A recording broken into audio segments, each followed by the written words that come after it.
Prix de l'électricité, prix du gaz naturel, prix du pétrole. Quel est le message de la bourse pour cet automne? Peut-on trader l'électricité? Que dit l'analyse graphique actuellement sur le gaz et le pétrole? Bienvenue au Fast & Forex de ce mercredi 12 octobre 2022.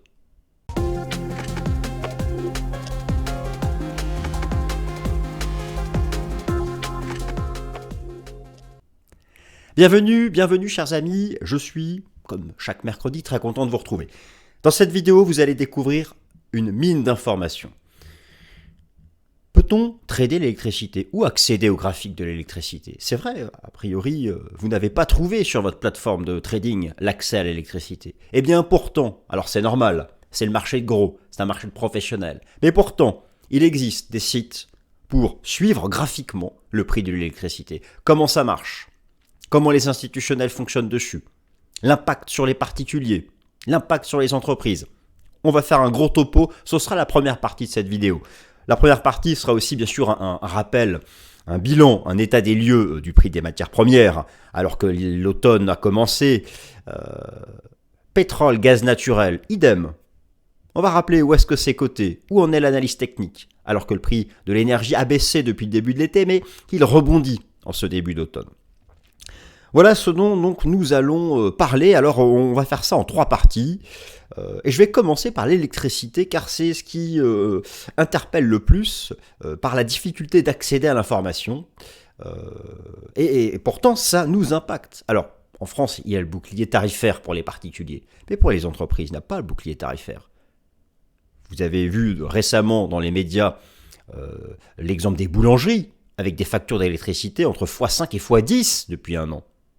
Imaginez chaque mois votre prélèvement EDF s'il fait x10. C'est une réalité pour les entreprises et c'est une réalité pour les particuliers d'autres pays européens qui n'ont pas le bouclier tarifaire. Quant au pétrole, le rebond sur 80 $, alors la pénurie qui s'installe, mais pour d'autres raisons, dans les stations-service actuellement en France. Bon, on va faire un point sur ça. C'est parti, je me réduis. Électricité, gaz naturel, pétrole. On va essayer d'être précis. Précis sur les mots, précis sur l'accès aux cotations, précis sur les places boursières. Que dit la bourse pour cet automne? Alors la bourse pour cet automne nous annonce des prix de l'énergie qui vont rester à un niveau élevé, sans pour autant nous annoncer une envolée haussière hors de contrôle. Mais effectivement, la baisse du prix de l'énergie qui a eu lieu tout au long de cet été semble révolue. Alors en particulier à court terme, le rebond du prix du pétrole, sur ce support à 80 $ dont je vous ai parlé il y a 3 semaines dans un Fast & Forex, je vous invite à, si ça vous intéresse, à reprendre cette vidéo, car il s'agissait d'un prix d'intervention de l'État fédéral américain pour reconstituer ses réserves stratégiques. Quant au gaz naturel, il décroît en termes de prix depuis le début de l'été. Certains se posent la question, pourquoi? Mais c'est parce que les Américains, très intelligents, rassurez-vous, le gaz américain a remplacé le gaz russe en Europe. Bon. Bref, ça c'est un autre sujet, qui est le dindon de la farce, bon, ça c'est un autre sujet. En tout cas, le prix de l'énergie se maintient à un niveau élevé, même s'il a globalement été réduit, ou qu'il s'est, on va dire, stabilisé cet été. Matières premières, état des lieux. Alors, pour vous proposer cet état des lieux du prix des matières premières, laissez-moi vous remontrer un indice que vous connaissez forcément si vous suivez mes vidéos régulièrement. Il s'agit du CRB Index, pour Commodity Research Index, Bureau Index. Un indice composite de 19 matières premières avec un équilibre entre l'énergie, les métaux industriels, les métaux précieux et les produits agricoles. On peut faire l'analyse technique sur cet indice et sur cette courbe.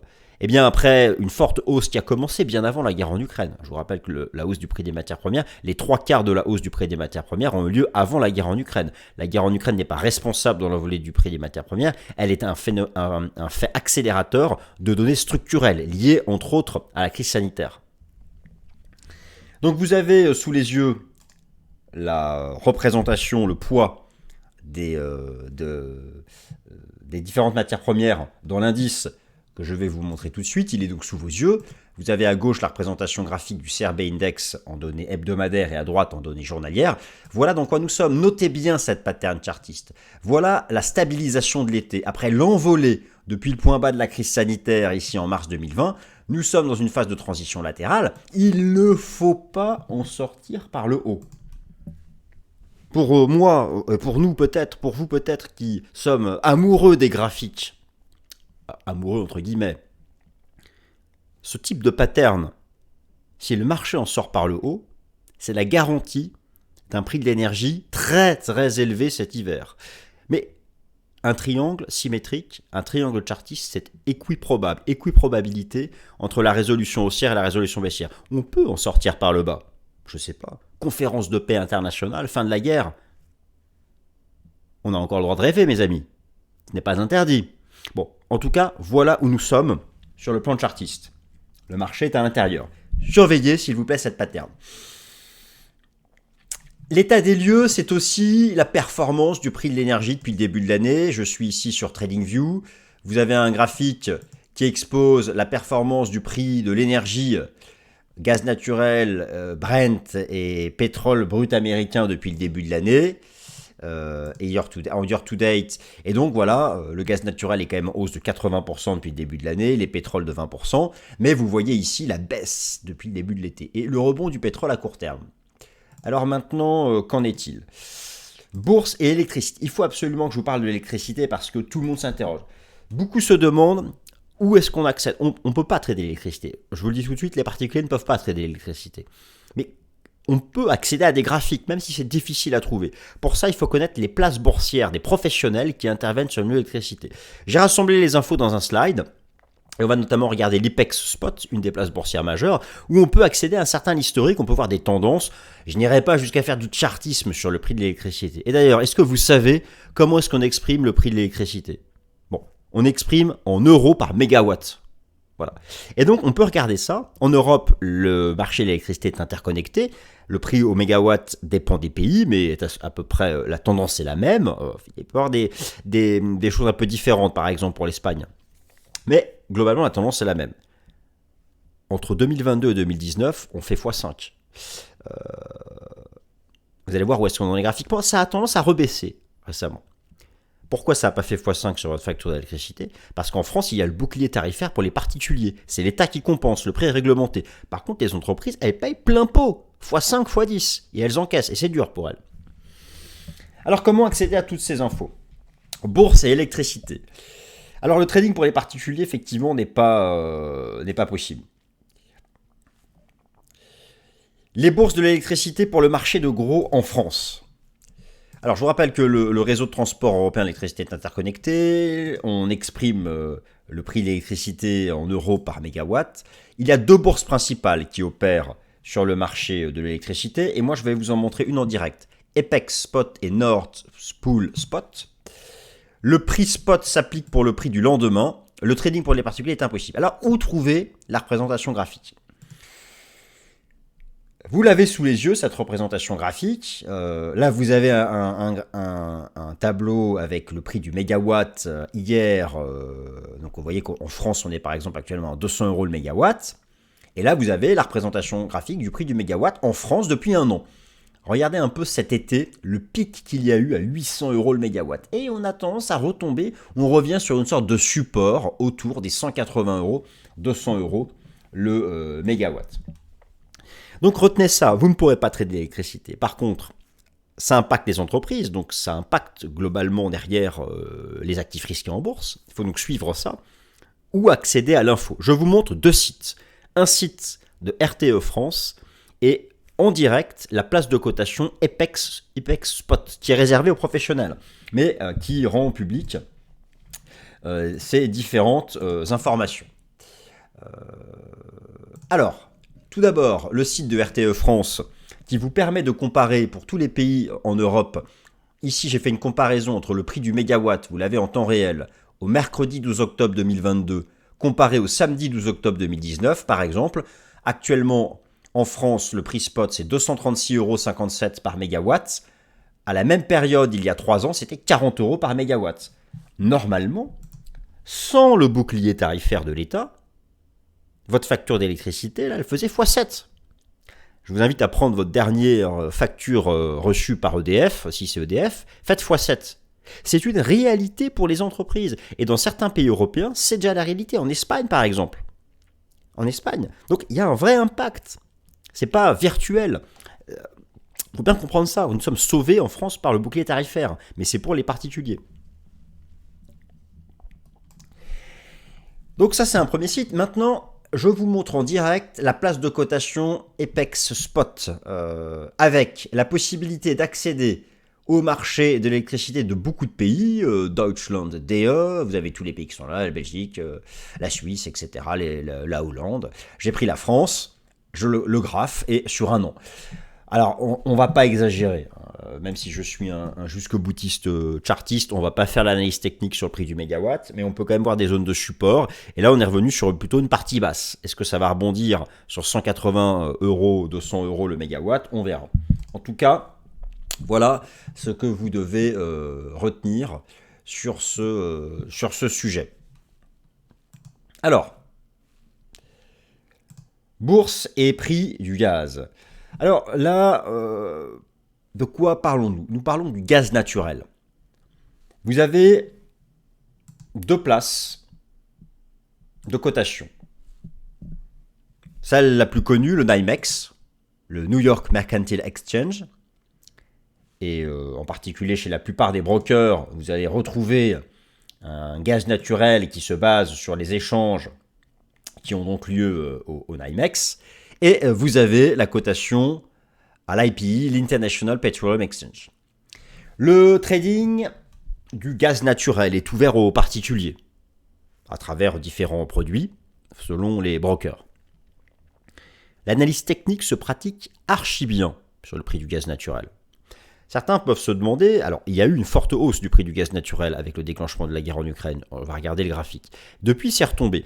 Bien c'est parce qu'en fait très rapidement, même si là maintenant Gazprom, il y a beaucoup de pays européens qui ne sont plus livrés par Gazprom, eh bien les pays européens ont acheté du gaz ailleurs. D'ailleurs je vais vous faire un point en fin de vidéo sur les réserves stratégiques de la France en énergie. On va regarder ça pour le gaz naturel, l'électricité et le pétrole, ce sera la dernière partie. Mais en fait, concrètement, le gaz américain a remplacé en grande partie gaz russe. Voilà. Après, ça dépend des pays. Certains sont bien équipés en terminal pour stocker du gaz liquéfié, d'autres non. L'Espagne est très bien équipée, la France un peu, l'Allemagne pas du tout. Bon, voilà, chaque pays en fait a un peu son défi personnel. En tout cas, le prix du gaz naturel est revenu sur un support. C'est l'ancien record historique avant le déclenchement de la guerre en Ukraine. Mais je vais vous montrer des datas ici. Vous avez les datas sous les yeux donc du positionnement des traders institutionnels sur le prix du gaz naturel à la bourse de Chicago, et en particulier sur les contrats futurs. Eh bien, regardez cet histogramme, et vous avez ici en bleu l'histogramme des positions longues. Il y a eu donc une petite poussée au déclenchement de la guerre en Ukraine. Depuis, ça ne cesse de baisser. Et certains se demandent pourquoi les institutionnels sont de moins en moins à l'achat sur le gaz naturel. C'est parce qu'il y a eu le gaz américain remplacer le gaz russe. Donc on verra cet hiver. Est-ce que la consommation de cet hiver va relancer à la hausse le prix du gaz naturel? En tout cas, il est revenu sur un support technique. Ça, c'est un fait. Je retourne ici donc sur la plateforme et je vous montre le prix du gaz naturel. On va zoomer sur un graphique qui expose les bougies japonaises en données hebdomadaires. Alors, je vais même vous montrer un graphique qui expose les bougies japonaises en données mensuelles. Voilà. Nous sommes approchés d'une résistance long terme. En fait, on est sur un pivot 6,50. Regardez, c'est un pivot depuis 20 ans. Un pivot chartiste horizontal qui date depuis 20 ans à 6,50 $. Et là, le marché est revenu dessus. Voyez. Donc, dans l'immédiat, je ne serais pas surpris que ça tienne. Certains voient déjà un double top, mais bon, là, il faudrait vraiment que les conditions géopolitiques s'améliorent. Je ne serais pas surpris de voir un rebond technique court terme sur ce support qui est l'ancien record, ici, d'octobre 2021.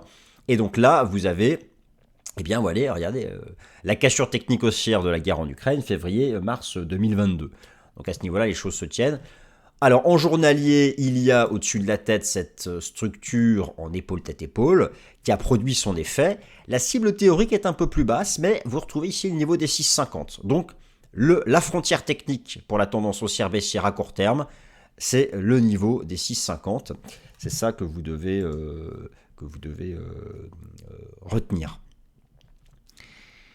Alors n'oubliez pas aussi une chose, c'est que le prix du gaz naturel, il faut bien aussi le transporter.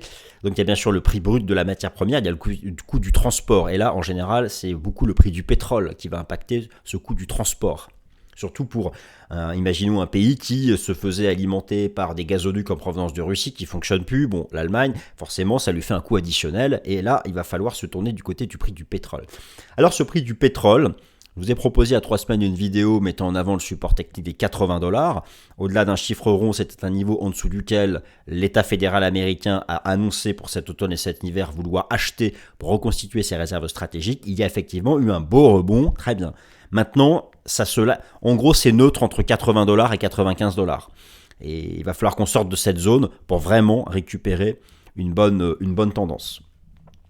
Alors, dans les raisons qui explique le rebond récent du prix du pétrole sur les $80, hormis ces réserves stratégiques américaines. Du côté de l'offre et la demande, vous avez forcément noté la décision de l'OPEP, l'Organisation des pays exportateurs de pétrole, qui représente 25% de la production mondiale, de réduire sa production, alors que les États-Unis n'étaient pas d'accord, mais bon, les États-Unis ne font pas partie de l'OPEP, de réduire sa production de 2 millions de barils par jour à partir du mois de novembre.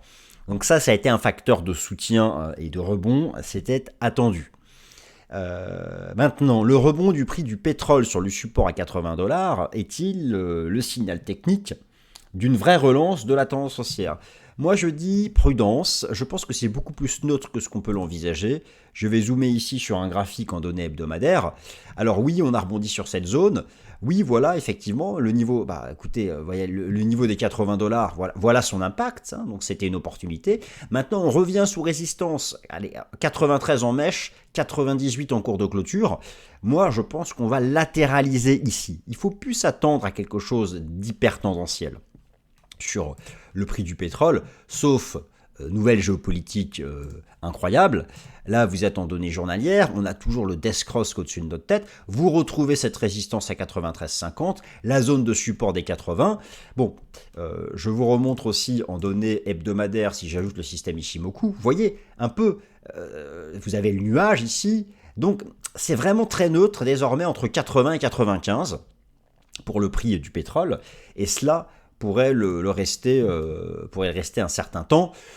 Vous avez là la carte des stations-service qui actuellement en France sont en pénurie, mais ça c'est quelque chose qui est très lié donc à ce qui se passe actuellement en France et qui est un phénomène franco-français. Mais effectivement, ça ne va pas aider, en tout cas pour la partie française, à faire diminuer le prix à la pompe. En tout cas, une vue technique globalement neutre. Alors maintenant, avant l'hiver, où en sont les réserves stratégiques d'énergie de la France ? Écoutez, les réserves d'énergie, les stocks stratégiques de la France, l'électricité, il n'y en a pas, parce que c'est très difficile de stocker l'électricité à bas coût. Pour les réserves de gaz et de pétrole, elles sont à leur maximum. Qu'est-ce que ça représente ? Grosso modo, pour les deux, 1/3 de la consommation annuelle. C'est pas énorme. Mais bon, la France s'alimente encore en énergie. Pour l'électricité, ces produits sont envoyés dans le flux de consommation.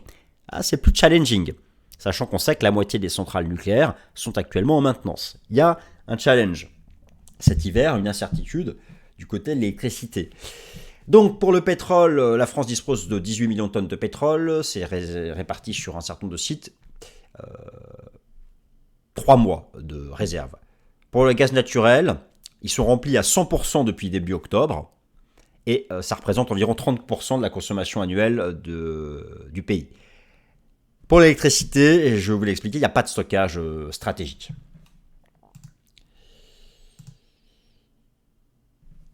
Alors, chers amis, voilà ce que je pouvais vous dire sur l'électricité, le pétrole et le gaz naturel. J'espère que ce topo vous a plu. Si c'est le cas, n'hésitez pas à vous abonner